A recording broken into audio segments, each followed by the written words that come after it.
Hi friends, എല്ലാവർക്കും എൻ്റെ പുതിയൊരു വ്ളോഗിലോട്ട് സ്വാഗതം. അപ്പോൾ എല്ലാവരും സുഖമായിട്ടിരിക്കുന്നു എന്ന് കരുതുന്നു. അൽഹംദുലില്ലാ, ഇവിടെയും കുഴപ്പമൊന്നുമില്ല, അങ്ങനെയൊക്കെ പോകുന്നു. ഇന്ന് ഞാനിവിടെ രാവിലത്തെ ബ്രേക്ക്ഫാസ്റ്റിൻ്റെ കുറച്ച് കാര്യങ്ങളൊക്കെയാണ് കാണിക്കാൻ പോകുന്നത്. അപ്പോൾ ഇന്നൊരു സാമ്പാർ ഉണ്ടാക്കാമെന്ന് കരുതി, ഇഡ്ഡലിയും സാമ്പാറും. അപ്പോൾ അതിന് വേണ്ടി ഞാൻ പരിപ്പ് മഞ്ഞളും ഉപ്പും ഇട്ട് വേവിച്ചെല്ലാം വെച്ചിട്ടുണ്ട്. അപ്പോൾ അത് ആറ്റിയതിന് ശേഷം ഒന്ന് അരച്ചെടുക്കാമെന്ന് കരുതി. കാരണം പരിപ്പൊന്ന് അരഞ്ഞ് അതിനകത്ത് കുറുകി കിടക്കുന്നതാണ് എനിക്കിഷ്ടം. അപ്പോൾ അതുകൊണ്ടൊന്ന് അരച്ചെടുക്കാമെന്ന് വിചാരിച്ചു. ചിലവർ പരിപ്പ് അതുപോലെ തന്നെ വേവിച്ച് അതിനകത്തോട്ട് തന്നെ കഷ്ണങ്ങളൊക്കെ ഇട്ട് സാമ്പാറാക്കി എടുക്കും. പക്ഷേ എനിക്ക് പണ്ട് എൻ്റെ ചെറിയ പ്രായത്തിൽ എനിക്ക് പരിപ്പിനോട് വലിയ താല്പര്യമില്ല. പരിപ്പ് കറിയൊക്കെ വെക്കുമ്പോൾ ഈ പരിപ്പ് കിടക്കുമ്പോൾ അതെടുത്ത് ഞാൻ മാറ്റി മാറ്റി കളയും. ഇപ്പം നമുക്ക് എല്ലാം പരിപ്പാണെങ്കിലും പയറാണെങ്കിലും കടല ഇതെല്ലാം കഴിക്കണമെന്നുണ്ട്. അപ്പോൾ അതുകൊണ്ട് പരിപ്പ് കഴിക്കാൻ വേണ്ടി ഞാനത് പ്രത്യേകം എടുത്ത് അരയ്ക്കും. അരച്ച് പരിപ്പ് കറിയാണെങ്കിലും സാമ്പാറിലാണെങ്കിലും ഒക്കെ ചേർക്കും. അപ്പോൾ അതിൻ്റെ പ്രത്യേക ടേസ്റ്റും കൂടെ. അപ്പോൾ അങ്ങനെ ഞാൻ അതെല്ലാം അരച്ച് വെച്ചിട്ടുണ്ട്. പിന്നെ കിഴങ്ങും ചേനയും കുറച്ച് പച്ചക്കറി ഉള്ളായിരുന്നു, അതിട്ടൊരു നമുക്ക് സാമ്പാറിനകത്ത് പിന്നെ ഏത് പച്ചക്കറി വേണമെങ്കിലും ഇടാമല്ലോ. അപ്പോൾ ചേനയും കിഴങ്ങും പടവലങ്ങ ഒരിച്ചിരി ഉണ്ടായിരുന്നു, അതും കുറച്ച് കൊച്ചുള്ളിയും തക്കാളിയും പച്ചമുളകും. അപ്പോൾ ഇതെല്ലാം കൂടി ഞാനൊന്ന് വൃത്തിയാക്കി എല്ലാം കഷ്ണിച്ചൊക്കെ എടുത്തിട്ടുണ്ട്. ഇതെല്ലാം കൂടെ നമുക്ക് ഇപ്പം പരിപ്പ് വേവിച്ച് നമ്മൾ അരച്ച് വെച്ചല്ലോ. ഇനി നമുക്ക് ഈ കുക്കറിൽ പച്ചക്കറി എല്ലാം കൂടി ഇട്ട് പരിപ്പും കൂടെ ഒക്കെ ഇട്ട് നമുക്ക് വേവിച്ചെടുക്കാം. അപ്പോൾ അതിന് വേണ്ടി ഞാൻ കഴുകി വെച്ചിരുന്ന കൊച്ചുള്ളി ഒരു 5-6 കൊച്ചുള്ളി എടുത്തിട്ടുണ്ട്. പച്ചമുളക് ഇച്ചിരി കൂടുതൽ എടുത്തിട്ടുണ്ട്, ഒത്തിരി എരിവ് വേണം ഇവിടെ. അപ്പോൾ അതുകൊണ്ട് മാക്സിമം ഒരു 5-6 പച്ചമുളകോളം ഞാൻ എടുത്തിട്ടുണ്ട്. അതും അരിഞ്ഞിട്ടിട്ടുണ്ട്. ഈ പച്ചക്കറി എല്ലാം ഇട്ട് ആവശ്യത്തിനുള്ള വെള്ളം ഒഴിച്ച് പരിപ്പും വേവിച്ച് അരച്ചതും കൂടെ ചേർത്ത് ആഡ് ചെയ്ത് കൊടുത്ത് പാകത്തിനുള്ള വെള്ളം ഒഴിച്ച് വേറെ പൊടിത്തരങ്ങളൊന്നും ഇടുന്നില്ല. കുറച്ച് മഞ്ഞൾപ്പൊടി ഇട്ട് കൊടുക്കാം. മഞ്ഞൾപ്പൊടി എപ്പോഴും നല്ലതാണ്. കാരണം നമുക്ക് ഗ്യാസ് ഫോം ചെയ്യുന്ന എന്ത് ആഹാര സാധനമാണെങ്കിലും അത് വേവിക്കുമ്പോൾ കുറച്ച് ഒരു നുള്ളു മഞ്ഞൾപ്പൊടി ഇട്ട് വേവിക്കുകയാണെങ്കിൽ നമുക്ക് വലുതായിട്ട് ഗ്യാസിൻ്റെ പ്രശ്നം ഉണ്ടാക്കത്തില്ല. അപ്പോൾ അതുകൊണ്ട് ഞാൻ ആ മഞ്ഞൾപ്പൊടി മാത്രം ഇട്ട് കൊടുത്തിട്ടുണ്ട്. പിന്നെ പാകത്തിനുള്ള ഉപ്പും പിന്നെ പിഴിപുളിയും കൂടെ നേരത്തെ ഞാൻ കുതിർത്തി വെച്ചിരുന്നു, അതിൻ്റെ വെള്ളവും കൂടെ ഞാൻ പിഴിഞ്ഞതിനകത്ത് ഒഴിച്ച് കൊടുക്കുന്നുണ്ട്. അപ്പോൾ ഇത്രയേ ഉള്ളൂ. ഇനി നമുക്കിതൊന്ന് 2 വിസിൽ അടുപ്പിച്ചെടുക്കാം. പിന്നെ ഞാൻ ഇഡ്ഡലിയാണ് ഉണ്ടാക്കുന്നത്. ഇപ്പോൾ രാവിലെ പിള്ളേർക്ക് സ്കൂളിൽ പോകുന്നതിന് വേണ്ടി ഞാൻ പെട്ടെന്ന് 2-3 ദോശ ഇട്ട് എടുക്കുമായിരുന്നു. പിന്നെ അതിന് ശേഷം സാവകാശം ഇഡ്ഡലിയൊക്കെ ഉണ്ടാക്കാമെന്ന് കരുതി. അപ്പോൾ ഇവിടെ ഒരു ചെറിയ പ്രശ്നം വന്നേക്കുന്നത്, എന്നും പ്രശ്നങ്ങളാണ് ഇവിടെ. ഇപ്പം പ്രശ്നം വന്നേക്കുന്നത് മറ്റേത് ഒരടുപ്പിനേ ഉള്ളായിരുന്നു തീ കുറവ്. ഇപ്പം 2 അടുപ്പിനും തീ കുറവായിപ്പോയി. അപ്പോൾ അതുകൊണ്ട് ഒരുപാട് ലേറ്റാകുന്നു സാധനം. അപ്പോൾ ഇഡ്ഡലിയൊക്കെ നമ്മൾ ചെയ്യാൻ അടുപ്പിൽ വെച്ച് കഴിഞ്ഞാൽ ആ കറക്റ്റ് പാകത്തിനുള്ള തീ കിട്ടാത്തത് കൊണ്ട് നല്ല രീതിയിൽ കിട്ടിയില്ല എനിക്ക് ഇഡ്ഡലി. അപ്പം ചീനിച്ചട്ടി അടുപ്പിൽ വെച്ചിട്ട് അതിനകത്തോട്ട് കുറച്ച് വെളിച്ചെണ്ണ ഒഴിച്ചിട്ട് അതിനകത്തോട്ട് മല്ലിപ്പൊടി, സാമ്പാർ പൊടി, മല്ലിപ്പൊടി ഒരു 3 ടീസ്പൂണൊക്കെ മല്ലിപ്പൊടിയും ഒരു 2 ടീസ്പൂൺ സാമ്പാർ പൊടിയും ഒരു 1/2 ടീസ്പൂൺ അല്ലെങ്കിൽ 1 ടീസ്പൂൺ വരെ മുളക് പൊടിയും പിന്നെ ഈ പറഞ്ഞ പോലെ നല്ല ജീരകപ്പൊടി, ഉലുവാപ്പൊടി, കായപ്പൊടി, ഇതൊക്കെ പാകത്തിനുള്ളതൊക്കെ നമുക്ക് ഇട്ട് കൊടുത്ത് ഉലുവാപ്പൊടിയൊക്കെ ഇട്ട് കൊടുത്ത് നന്നായിട്ട് വഴറ്റിയെടുക്കാം. ആ വെളിച്ചെണ്ണയ്ക്കകത്ത് നന്നായിട്ട് വറുത്തെടുക്കാം. അപ്പോൾ ആ ഒരു പച്ചമണമൊക്കെ മാറുകയും ചെയ്യും, ആ എണ്ണയുടെ ആ ഒരു ടേസ്റ്റും കിട്ടും. അപ്പോഴേക്കും നമ്മൾ കുക്കർ അടുപ്പിൽ വെച്ചിട്ടുണ്ട്. അപ്പം തീ കുറവായതുകൊണ്ട് നല്ല സമയം പിടിക്കും ഇതൊക്കെ റെഡിയായിട്ട് വരണമെങ്കിൽ. അപ്പോൾ നന്നായിട്ട് ഇതിങ്ങനെ വറുത്ത് കൊടുക്കണം കേട്ടോ.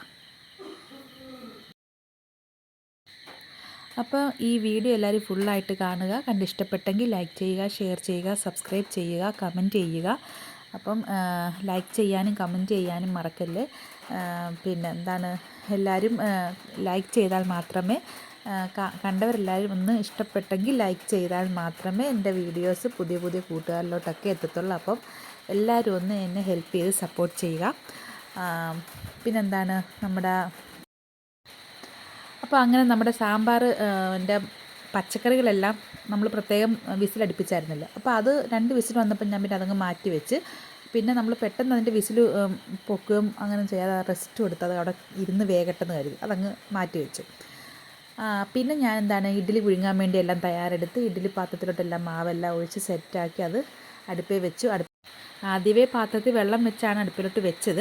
അത് ചൂടായി വന്നതിന് ശേഷമാണ് ഞാൻ പാത്രത്തിലോട്ട് മാവ് ഒഴിച്ച് കൊടുത്തത്.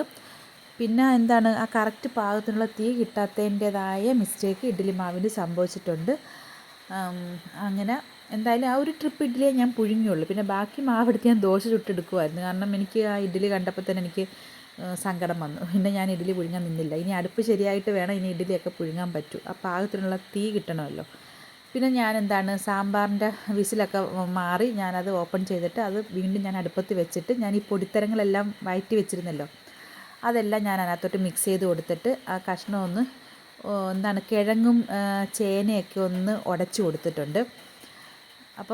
അപ്പോൾ അതിൻ്റെ ടേസ്റ്റും കൂടെ ആ കറിക്കകത്ത് ഇറങ്ങുമല്ലോ. അപ്പോൾ അതൊന്ന് ഉടച്ച് കൊടുത്തിട്ടുണ്ട്. ഇനി എന്താണ് നന്നായിട്ട് ഈ അരപ്പെല്ലാം കൂടെ ഒന്ന് മിക്സ് ചെയ്ത് കൊടുത്തിട്ട് പാകത്തിനുള്ള ഉപ്പും ഇട്ട് കൊടുക്കുക. ഇനി അത് അതിനകത്ത് കിടന്നൊന്ന് തിളച്ച് വറ്റി വരണം. അത് വെട്ടിത്തിളച്ച് കുക്കറിൽ ഇനി വിസിലടിപ്പിക്കേണ്ട ആവശ്യമില്ല. അതൊന്ന് വെട്ടിത്തിളച്ച് വരിക.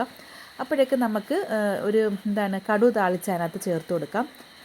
നമ്മുടെ സാമ്പാർ ഇവിടെ റെഡിയാകും. ഇങ്ങനെ ഒരു പക്ഷേ ഇങ്ങനെ ആയിരിക്കത്തില്ല എല്ലാവരും ഉണ്ടാക്കുന്നത്. സാമ്പാർ ഉണ്ടാക്കുന്ന എല്ലാവർക്കും നല്ല നല്ല രീതിയിൽ സാമ്പാർ ഉണ്ടാക്കാൻ അറിയാം. പക്ഷേ ഞാൻ എൻ്റെ ഒരു ഇഷ്ടപ്രകാരം ഞാൻ പഠിച്ച രീതി സ്വയം ഇങ്ങനെയൊക്കെ ആക്കി ഇങ്ങനെ ഇട്ടാൽ നല്ല ടേസ്റ്റ് ആയിരിക്കും അങ്ങനെയൊക്കെ നമ്മൾ മനസ്സിലാക്കിയെടുത്ത്. പിന്നെ കുറേയൊക്കെ പിന്നെ മറ്റുള്ളവർ ചെയ്ത് കണ്ട് പഠിച്ചിട്ടുമുണ്ട്. എന്തായാലും സംഭവം എനിക്കിഷ്ടം, നല്ല ടേസ്റ്റ്, എല്ലാവർക്കും ഇഷ്ടപ്പെട്ടു.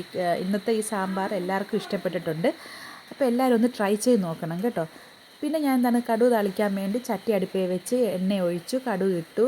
അതിൻ്റെ കൂട്ടത്തിൽ താളിക്കുന്നതിൻ്റെ കൂട്ടത്തിൽ തന്നെ കുറച്ച് ഉലുവാപ്പൊടി ഇട്ടു, ഒരു 1/4 ടീസ്പൂൺ ഉലുവാപ്പൊടി ഇട്ട്, കുറച്ച് നല്ല ജീരം പൊടിയല്ല നല്ല ജീരം തന്നെ ഇട്ടു, പിന്നെ കായപ്പൊടി ഇട്ടു. ഇത്രയും നന്നായിട്ടൊന്ന് വഴറ്റി എടുത്തിട്ട് അതിനകത്തോട്ട് ആഡ് ചെയ്യാം. ഒരു സംഭവം മറന്നുപോയി, ഉണക്കമുളക് കേട്ടോ. അത് ഞാൻ മറന്നു പോയതാണ്, അല്ലെങ്കിൽ ഞാൻ അതിട്ടേനെ. സംഭവം ഞാൻ മറന്നുപോയി. ഇപ്പോൾ ഇത് ചെയ്തപ്പോഴാണ് അയ്യോ ഉണക്കമുളക് ഇട്ടില്ലല്ലോ എന്ന് ആലോചിച്ചത്. അത് നന്നായിട്ട് വഴറ്റി അതിനകത്തോട്ട് ആഡ് ചെയ്ത് കൊടുക്കുക, മിക്സ് ചെയ്യുക. പിന്നെ നമ്മൾ ലാസ്റ്റ് കറിവേപ്പില ഇട്ട് കൊടുക്കുക. താളിക്കുമ്പോൾ ഞാൻ കറിവേപ്പില ഇട്ടിട്ടില്ല, കാരണം അത് മൂത്തങ്ങ് പോകുമല്ലോ എന്ന് വിചാരിച്ച് ആ പച്ചയ്ക്ക് തന്നെ കറിവേപ്പില ഞാൻ സാമ്പാറിൽ ഇട്ട് കൊടുത്ത് ഇച്ചിരി ഒന്ന് വറ്റിച്ചെടുക്കുക.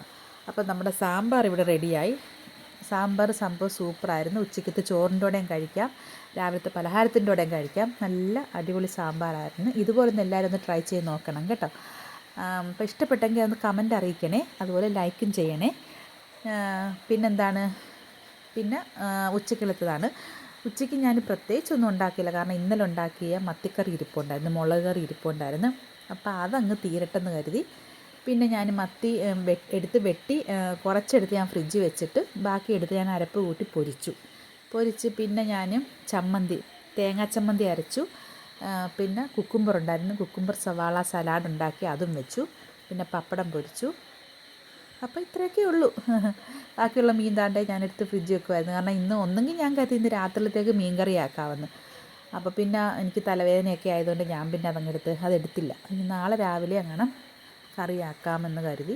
പിന്നെ പിള്ളേർക്ക് സ്കൂളിൽ കൊണ്ടുപോകാനുള്ള കുറച്ച് പച്ചക്കറിയൊക്കെ അരിഞ്ഞ് ഞാൻ ഫ്രിഡ്ജ് വെച്ചിട്ടുണ്ട്. അപ്പോൾ അത് രാവിലെ എടുത്തങ്ങ് ബീട്രൂട്ട് അരിഞ്ഞ് വെച്ചിട്ടുണ്ട്, അത് രാവിലെ എടുത്ത് തോരൻ വെച്ചാൽ മതി. അപ്പോൾ ഇത്രയൊക്കെ ഉള്ളൂ. അപ്പോൾ വീഡിയോ ഇഷ്ടപ്പെട്ടെങ്കിൽ ഒന്ന് സബ്സ്ക്രൈബ് ചെയ്ത് സപ്പോർട്ട് ചെയ്യുക. പിന്നെന്താണ്, ഇന്ന് നല്ല ശരിക്കും നല്ല അടിപൊളി മഴയായിരുന്നു കേട്ടോ. ഇന്ന് രാവിലെ എണീച്ചപ്പോൾ തന്നെ നല്ല കോളും ഒക്കെ ആയിരുന്നു. അന്തരീക്ഷം ഒരുമാതിരി വെയിലൊന്നും ഇല്ലാത്ത അന്തരീക്ഷമായിരുന്നു. പക്ഷേ ഒരു ഉച്ച കഴിഞ്ഞപ്പോഴത്തേക്കിന് ഇവിടെയൊക്കെ സൂപ്പർ മഴയായിരുന്നു കേട്ടോ. ഈ നമ്മുടെ ആലപ്പുഴ ജില്ലയിലൊക്കെ. ആലപ്പുഴ ജില്ലയെന്ന് പറഞ്ഞാൽ കുറച്ചും കൂടെ ഒക്കെ തെക്കൻ ഏരിയയിൽ നല്ല സൂപ്പർ മഴയായിരുന്നു. ഇപ്പോഴും വേണ്ട നല്ല മഴയുണ്ട്. അപ്പം ഇത്രയൊക്കെ ഉള്ളൂ. പുതിയൊരു വീഡിയോ ആയിട്ട് വീണ്ടും കാണുന്നിടം വരെയും ബൈ.